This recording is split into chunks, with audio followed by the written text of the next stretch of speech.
Merci Thierry pour cette présentation et pour l'invitation à parler de toutes ces questions. C'est vrai, effectivement, comment parler encore d'histoire militaire aujourd'hui, en 2022, et d'histoire napoléonienne, et d'histoire militaire napoléonienne en particulier. De tous les sujets, finalement, l'histoire militaire, c'est celui qui a été le plus traité, le plus étudié. On ne compte plus le nombre de livres sur les batailles, les campagnes, la vie quotidienne des soldats ou les uniformes. La geste militaire de Napoléon fait tellement corps avec l'histoire de l'Empire que souvent les deux se confondent. On a très souvent, quand on prend une biographie de Napoléon, les 3/4 du temps, ça se résume aussi beaucoup à l'histoire des campagnes. Cette histoire militaire a souvent été glorifiante, légendaire. De ce fait, dans la seconde partie du XXe siècle, au moins le monde universitaire s'en est méfié, la laissant, comme on m'a parfois dit, à des officiers en retraite et aux passionnés. Avec le renouvellement de l'histoire bataille que Thierry a évoqué, qui a été commencé quand même dans les années 70, cette mauvaise image a été émoussée, elle s'est énormément renouvelée à partir des années 90, et aujourd'hui, c'est vrai qu'elle est assez vivace.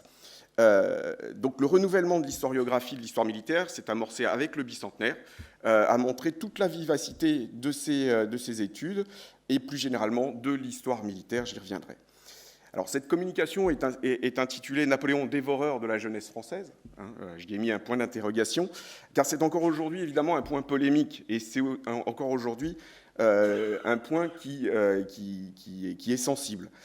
Et plusieurs commentateurs, de toute manière, l'année dernière, ont largement appuyé sur ce bouton, et notamment c'était Alexis Corbière et d'autres ont largement appuyé sur ce bouton. Mais on s'est aperçu que quand même ce point, en fait, passe désormais, en fait, presque en troisième position.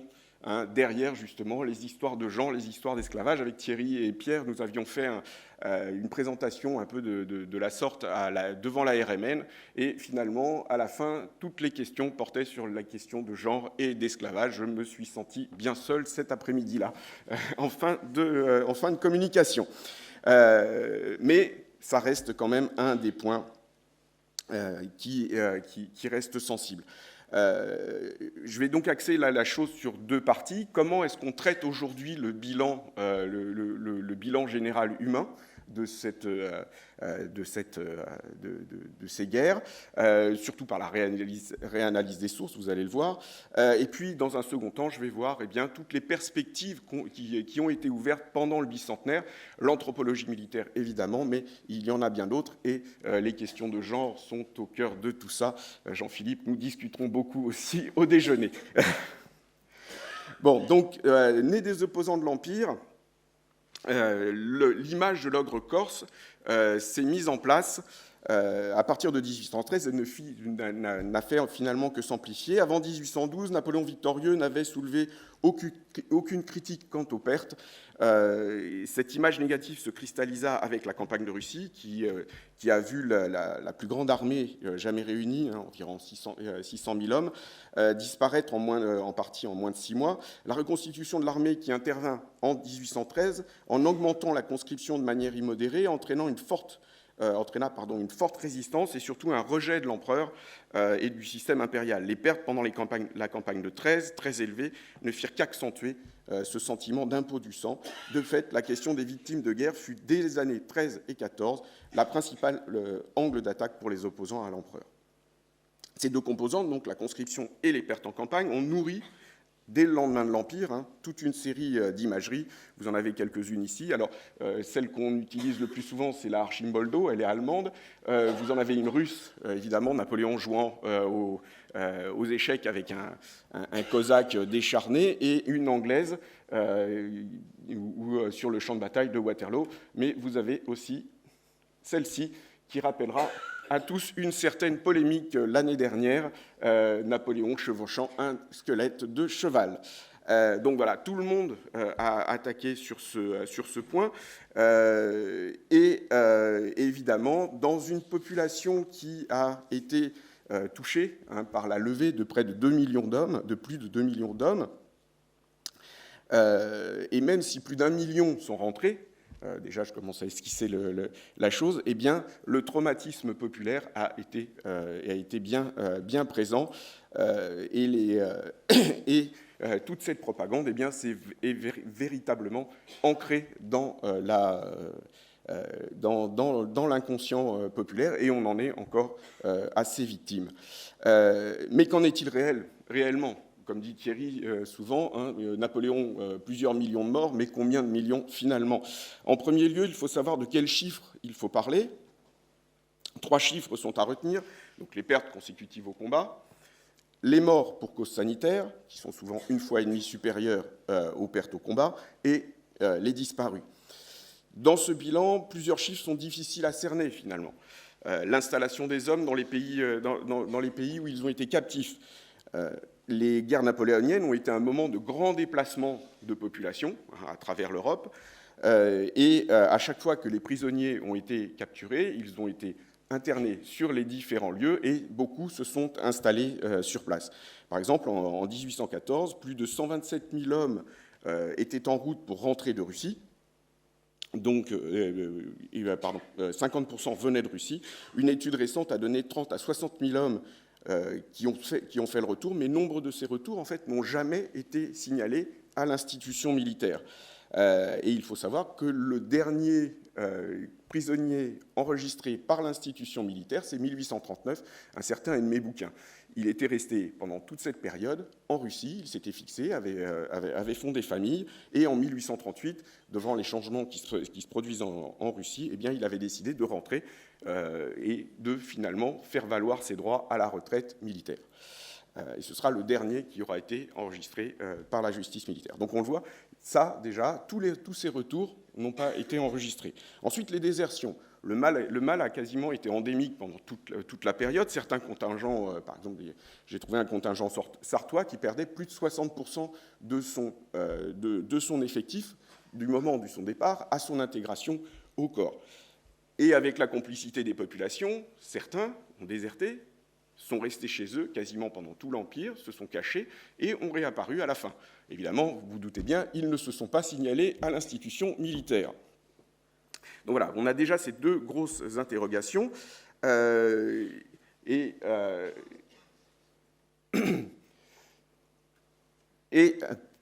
Pardon. Voilà. Alors, de quelles sources est-ce qu'on dispose ? Parce que tout le problème d'établir un bilan, il faut, bien entendu, les historiens doivent se pencher sur des sources, on se base sur toute cette affaire. Donc, la première, c'est... alors, en premier lieu, il faut savoir que les effectifs en temps de guerre, évidemment, sont une donnée sensible. La guerre, au moins jusqu'au premier conflit mondial, est une affaire de quantité d'hommes. Les succès ou les échecs dépendent des possibilités d'aligner un nombre de soldats plus important que l'adversaire, mais également de la capacité de reconstituer une armée décimée par les combats et les maladies. On le voit malheureusement en Ukraine, c'est toujours on n'en est pas tout à fait sorti. Estimer un taux de perte est vital pour une armée, évidemment, mais il est vital également, tant pour l'opinion publique que pour l'adversaire, de ne pas divulguer les chiffres. Les belligérants se sont donc attachés, de chaque côté, ainsi à minimiser leurs pertes et à maximiser celles de l'adversaire. Encore une fois, l'Ukraine nous en montre un triste exemple. Napoléon et l'administration de la guerre, qui gérait les effectifs, s'intéressaient ainsi plus aux entrées dans l'armée qu'aux soldats qui en sortaient par décès ou autrement. Occupés à préparer campagne après campagne, les vivants en état de combattre étaient une priorité pour Napoléon. Les archives conservées aux archives nationales ou au service historique témoignent de cette nécessité de combler les vides plus que de compter les morts. La mort sur le champ de bataille était considérée, bien évidemment, à l'exception notable d'Austerlitz et d'Iéna, comme une fin de carrière, mais également un sacrifice pour l'Empire. L'administration fut ainsi très réactive pour chiffrer les pertes d'Austerlitz et de Iéna, car l'État devait prendre en charge les veuves et les orphelins. Par la suite, cette politique a disparu, et pour donner un sens au sacrifice des soldats, puisqu'il faut quand même le faire, sinon ils ne se battent plus. La mort les morts illustres, en fait, sur le champ de bataille ont été théâtralisés. Il y a eu les monuments à Dessay, les funérailles grandioses de Lannes, ou même en pleine campagne de Russie, celle du général Gudin, qu'on a retrouvée il y a 2 ans maintenant. La colonne de la Grande Armée, l'Arc de Triomphe et le programme de commémoration de la première campagne de 1806 faisaient office d'hommage, mais il n'y eut aucun monument nominatif, ni même d'idée de monument nominatif, pour l'instant on n'en a pas trouvé, comme il s'en fera un siècle plus tard. Donc, pas de monument nominatif, on n'a pas de liste. De fait, aucun décompte fiable n'a été fait pendant l'Empire. D'autant que dans le chaos des dernières années, eh bien, tout simplement, on a perdu beaucoup d'archives. Et d'ailleurs, il s'est s'agit de récupérer les archives dans les différentes places fortes occupées en Allemagne, on s'est préoccupé d'abord de récupérer toutes les archives comptables et financières. Par contre, les archives d'hôpitaux, ça, elles ont bien disparu. On en compte très très peu, et même au Val-de-Grâce, pour les avoir cherchées, on a très peu d'archives de ces hôpitaux militaires. Donc devant l'absence de ces décomptes faits par l'administration, l'historien se trouve devant une masse de documentation souvent très très parcellaire. Au ministère de la Guerre, il y avait un bureau d'état civil, c'est la série XZ du SHD, il comporte 63 cartons. Pour la période révolutionnaire et impériale, elle se compose massivement de registres d'actes de décès. Il y a aussi des actes de baptême et de mariage. Il est impossible quasiment d'évaluer le nombre de morts par rapport à ces archives, parce qu'en 1813-1814, comme je vous le disais, beaucoup n'ont pas été rapatriés. Et puis aujourd'hui, avec les problèmes de conservation, certains registres ont été amputés de plusieurs pages et on se retrouve avec des registres très parcellaires. En 1817, selon un rapport de la Chambre des Pairs, il y aurait eu à peu près 1 million d'actes de décès aux archives de la guerre pour la période 92-1815. Les documents sont extrêmement hétérogènes, j'ai été voir plusieurs cartons, et il est quasiment impossible pour l'instant d'estimer réellement le nombre de ces actes d'état civil. Il y a bien un décompte sur ces différents documents. Malheureusement, en fait, il compte également les actes de mariage et de baptême, et il y en a eu un certain nombre tout de même. Ensuite, deuxième source, donc première source très parcellaire, deuxième source, les décès militaires étaient signifiés aux préfectures et aux municipalités. De ce fait, certaines archives départementales conservent les actes de décès reçus. Les fonds ont été inégalement conservés également, et ça nécessiterait quand même un sacré tour de France archivistique pour essayer de retrouver toutes ces archives. Rien que pour la Seine-et-Marne, c'est 30 cartons d'actes de décès, mais par exemple pour la Manche, 0.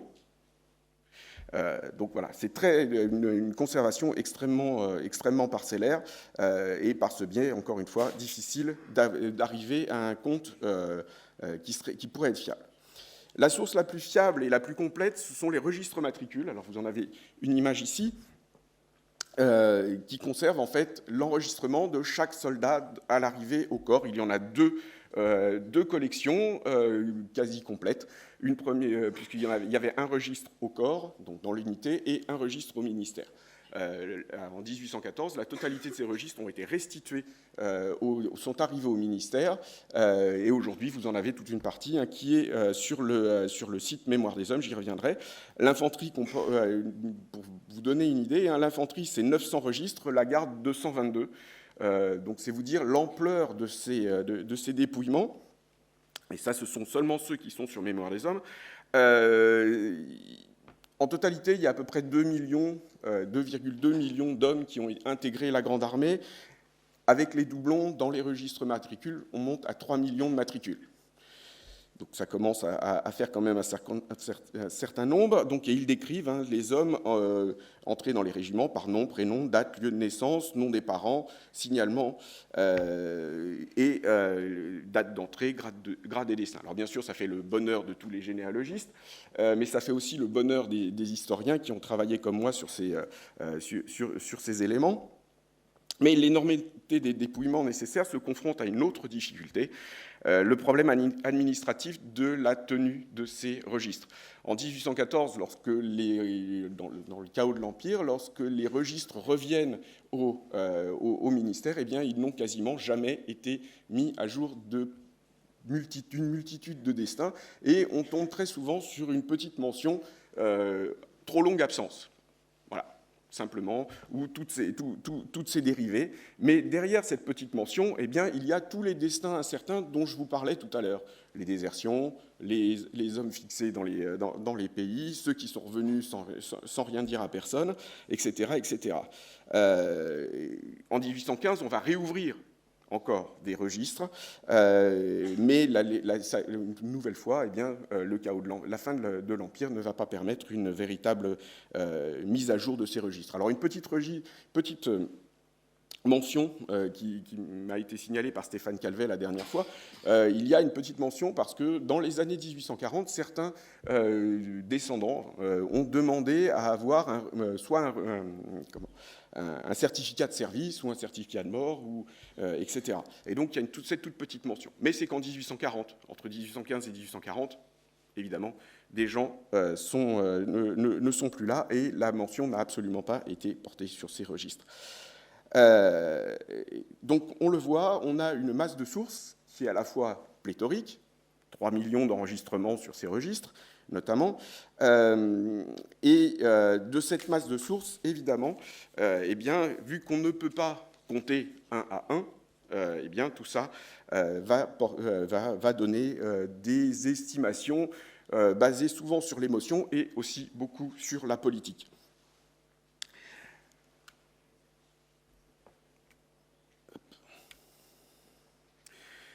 Donc en 1817, un premier rapport va donner, pour préparer en fait justement une loi sur les héritages et l'absence des militaires, donnait pour la période Révolution-Empire le chiffre de 1 million de morts et 1 million de disparus.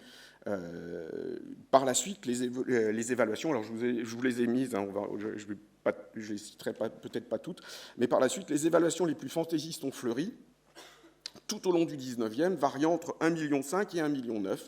Le record d'exagération est détenu par un publiciste de la fin du siècle qui s'appelait Vacher de la Pouge, un théoricien de l'eugénisme, une personne encore très sympathique, qui donna 2,6 millions de Français et 3,5 millions de morts pour le reste de l'Europe, soit un total de 6,1 millions de pertes pour l'Europe causées par Napoléon. Donc là, on est vraiment sur le maximum de ce qui a été atteint dans les années 1880. Le chiffre qui a eu une certaine résonance est celui qui fut établi dans les années 1830 par Argenvilliers. Argenvilliers était le chef de division de la conscription pendant l'Empire. Il n'avait absolument plus de fonction depuis 1815 et il aspirait quand même à redevenir quelque chose. Et récupérer une fonction, et donc il a comme ça donné une évaluation de 1,7 million de pertes uniquement pour la vieille France, pour la période comprise entre 1804 et 1815. On ne sait absolument pas comment il a établi ça, on sait qu'il était parti avec des archives, et malheureusement ce rapport est parfaitement introuvable. J'ai encore essayé de le chercher, plusieurs prédécesseurs avant moi ont essayé de le trouver, il n'est pas au Sénat, il n'est pas aux Archives nationales, il n'est pas au service historique de la Défense. Personne ne sait comment ce rapport a été, enfin, ne sait où est ce rapport. Contrairement au rapport dont je vous parlais tout à l'heure sur la Chambre des Pairs, j'y reviendrai. Mais compte tenu de son rédacteur, eh bien, ce chiffre a fait un petit peu autorité et il a été repris notamment par Hippolyte Taine, qui l'a accru de 2 millions d'hommes nés hors de ses limites et tués pour lui, Napoléon, à titre d'allié ou par lui à titre d'ennemi. Soit on était à 3,7 millions pour l'Europe entière. Pour la seule France, ces chiffres, évidemment, sont largement à remettre en cause, d'autant que le rapport dont il est question, je vous le disais, est introuvable. Le bilan tiendrait à dire que presque la totalité, finalement, des hommes de la période auraient péri, ne laissant que 500 000 survivants. En 1857, il y avait encore 405 000 récipiendaires de la médaille de Sainte-Hélène. Il n'y aurait eu donc que 90 000 morts en 42 ans, ce qui fait très peu quand même, compte tenu qu'il y a beaucoup sont revenus de la guerre, évidemment, dans des conditions de santé extrêmement précaires, et que les amputés et les gueules cassées, ce n'est pas simplement l'apanage de la Première Guerre mondiale. Devant l'incohérence de ces évaluations, ces chiffres furent discutés et remis en cause, notamment par un Gaston Bodard en 1916, un anti-napoléonien complet, ou Albert Meignet, un napoléonien convaincu pour lui, et un petit peu plus tard, dans les années 30. Ces auteurs tentèrent de fixer des chiffres sans donner toutes leurs sources ou leur démarche de travail. Malgré ces imperfections, leurs évaluations ont été confirmées par des études plus sérieuses ultérieures. Le bilan des pertes était ramené entre 800 000 et 1 million de morts et disparus pour les 15 années de conflit. Ce bilan fut appuyé par des calculs d'un démographe, notamment Bourgeois-Pichat, qui établit un bilan aux alentours de 860 000 morts, mais il fut très très critiqué parce qu'il n'avait pas pris en compte justement le fameux bilan migratoire dont je vous parlais tout à l'heure. L'étude la plus sérieuse et la plus fondée, celle du démographe Jacques Houdaille. Pour établir il a été le premier en fait à utiliser ces fameux contrôles de troupes qui ont été rendus libres à la communication à partir de 1951. Mais devant l'énormité et le nombre des registres, eh bien, personne ne s'était jamais penché dessus. Lui, avec une méthode assez issue de la démographie, eh bien, il va s'y pencher. Il va travailler au 500e. Il va prendre donc un enregistrement sur 500, ça lui fait dépouiller à peu près 6000 matricules, et par la loi des grands nombres, ça lui donne quelque chose, une approximation qui est à peu près correcte, tout du moins qui fait encore autorité aujourd'hui. Il a ajouté un autre chiffre, celui de l'historien martinien, qui a recensé tous les officiers morts sous l'Empire, et ça au début du siècle. Donc le chiffre qu'il a obtenu fait à peu près consensus aujourd'hui, 439 000 morts sur le champ de bataille. Ça, c'était les chiffres qui avaient été fixés par Bodard et Meignet plusieurs années plus tôt. On retombe sur les mêmes. 751 000, ce sont les pertes incertaines, prisonniers, rayés, déserteurs, dont je vous parlais tout à l'heure. Ce sont tous ces non-rentrés à la clôture des registres en 14 et en 15, parmi lesquels figure nombre de déserteurs. Houdaille, et c'est là où on retrouve encore une fois nos estimations et nos inconnus de l'équation, estime qu'environ 320 000, donc à peu près un peu moins de 50%, seraient à soustraire de ces pertes incertaines. Le bilan général, je vous ai fait la petite addition, le bilan général tournerait autour de 870 000 à 900 000 pertes sous l'Empire, soit une perte de 75 000 hommes par an. Une étude similaire pour la Révolution donne 458 000 décès, en 92-99, 550 000 avec la guerre civile, ce qui donnerait pour les 23 années de lutte 1 450 000 morts. Quand on met en courbe cette évolution, on s'aperçoit réellement que, en fait, les 3 dernières années de l'Empire sont les plus mortifères, donc 12, 13 et 14 sont évidemment les plus mortifères, j'y reviendrai. Pour les armées étrangères, malheureusement, on n'a absolument rien d'aussi précis, et on en est toujours à des évaluations qui vont entre 1 million à 2,5 millions. Mais à savoir que si on regarde réellement les choses, 1813 et 1814, c'est 726 000 militaires européens qui disparaissent en 12 mois de campagne. Pour établir un bilan toujours plus fondé, il y a en fait de vastes études qui sont en cours. Et, évidemment, la mise en ligne des registres sur ce site, Mémoire des hommes, pour ceux qui ne connaîtraient pas, a permis à certains chercheurs de cumuler des milliers de données individuelles. Le 4 octobre dernier, on a organisé à la Fondation justement une journée sur les pertes humaines des guerres napoléoniennes, et on a rencontré à cette occasion 2 chercheurs espagnols qui sont venus nous communiquer leurs recherches, et à eux seuls, ils ont cumulé plus de 90 000 fiches de l'armée de Suchet. Des bases similaires ont été composées par certains au niveau départemental, le Bas-Rhin, la Loire-Atlantique, la Charente, ou thématique. Une association s'occupe uniquement des cavaliers, et elle a recensé elle a mis en fiche près de 30 000 fiches. Ce sont évidemment des centaines d'heures pour numériser les choses, puisque tout n'est pas sur mémoire des hommes, et encore plus pour rentrer ces données dans l'outil informatique. Et ces bases de données permettent en fait des analyses multiples et à plusieurs échelles, au-delà du bilan qui nous intéresse aujourd'hui. On a vu par exemple certains générer des cartes pour recréant ainsi la ligne d'évacuation des blessés, où par exemple ces chercheurs espagnols nous ont montré comment est-ce que grâce à cela on peut voir en fait l'impact de la guérilla sur la mortalité des soldats. Donc il y a le bilan général et il y a évidemment tout ce qu'on peut faire avec le reste.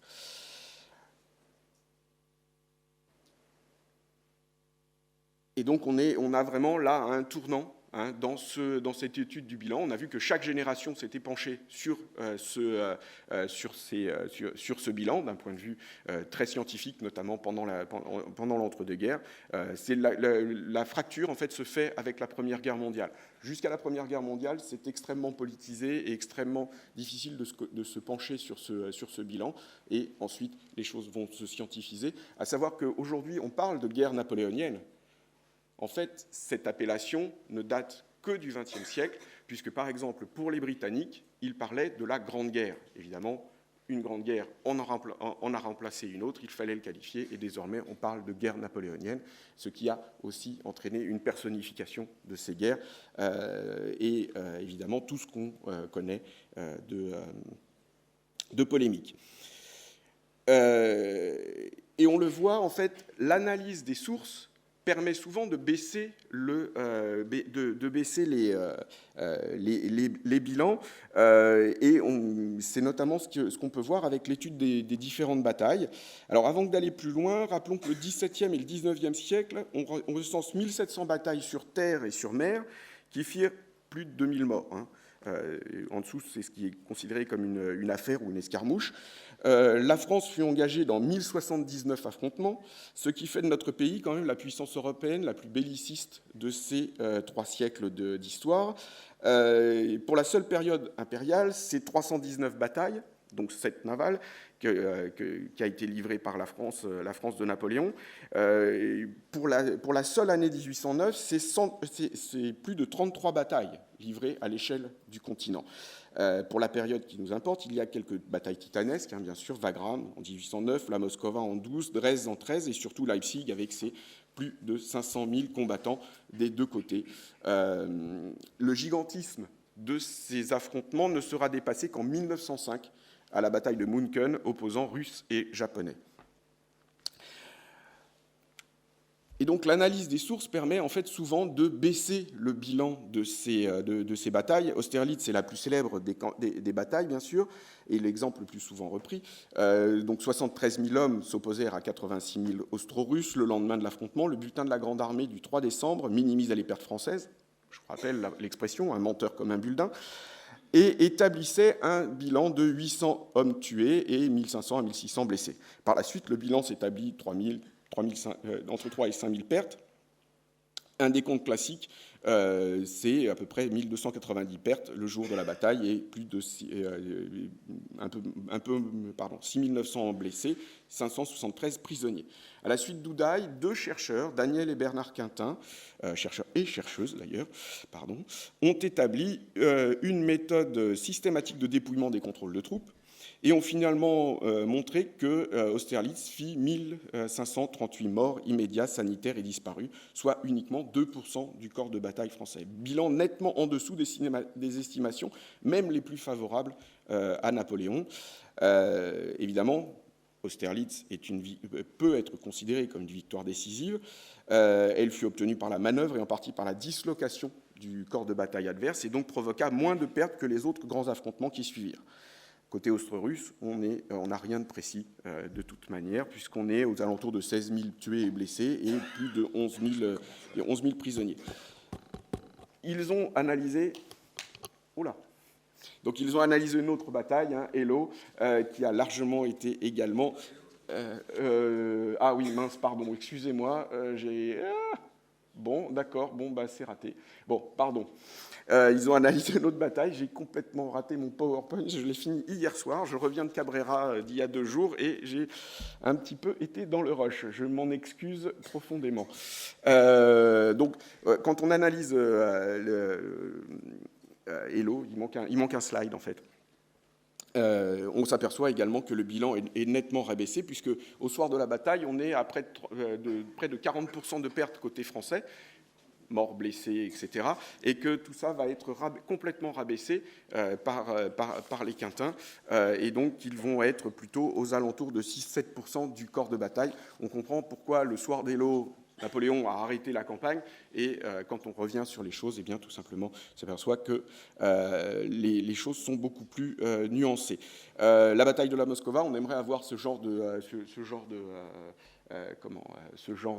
d'analyse. Pour l'instant, elle n'a pas été entreprise. On voit, grâce à ces 3 exemples, vraiment que réanalyser les sources permet de baisser le bilan, ce qui arrivera probablement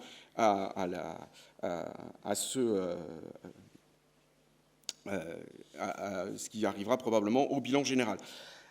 Un des grands enseignements justement du bicentenaire, c'est que la réanalyse des sources nous permet de revoir la totalité de l'histoire. La publication de la correspondance, les rapports du ministre de la Guerre également, qu'on a édité, permettent de se pencher à nouveau sur tout ça. C'est ajouté pendant le bicentenaire une source. Il faut que je... Oui. Bon, c'est ajouté une source, là, c'est l'archéologie, qui s'est énormément développée ces dernières années. Et notamment l'archéologie des conflits récents, par le biais de la Première Guerre mondiale, les archéologues se sont lancés dans des campagnes de fouilles. Il y en a eu à Vilnius, je pense que vous avez tous entendu parler de celle-ci. Actuellement, ils sont en cours il y en a aussi à Wagram, il y en a beaucoup en Espagne également. Il y a ces sources archéologiques également. Alors, des campagnes de fouilles sont en cours à Waterloo, et donc je vous parlais de Cabrera, dont je reviens, qui sont également en cours. C'est vraiment, désormais, grâce à cela, on arrive à avoir une véritable matérialité, en fait, de la vie des soldats, et on découvre des pans d'histoire de ces soldats qu'aucun règlement militaire ne décrit. Malheureusement, il me reste encore un petit peu. Mais peut-être qu'il va falloir le couper, puis oui. Eh bien, on reviendra une autre fois. En fait, alors plusieurs champs d'études. Je vais aller très très vite. Plusieurs champs d'études plus vite que ça même. Voilà. Plusieurs champs d'études sont en cours, comme on le voit, et notamment l'anthropologie, et surtout le bicentenaire a permis de remettre l'individu au centre du système, on pourrait dire. Puisque désormais, on est descendu de l'étage tactique et opérationnel pour étudier réellement la vie de l'individu dans cette grande armée. Ça a été c'est ce qui l'autre champ d'étude, c'est de dire tout simplement que l'histoire militaire est une histoire totale, puisqu'elle se base sur la totalité du spectre, aussi bien culturel, individuel, politique, diplomatique, économique. Pierre Branda n'est pas là pour en parler.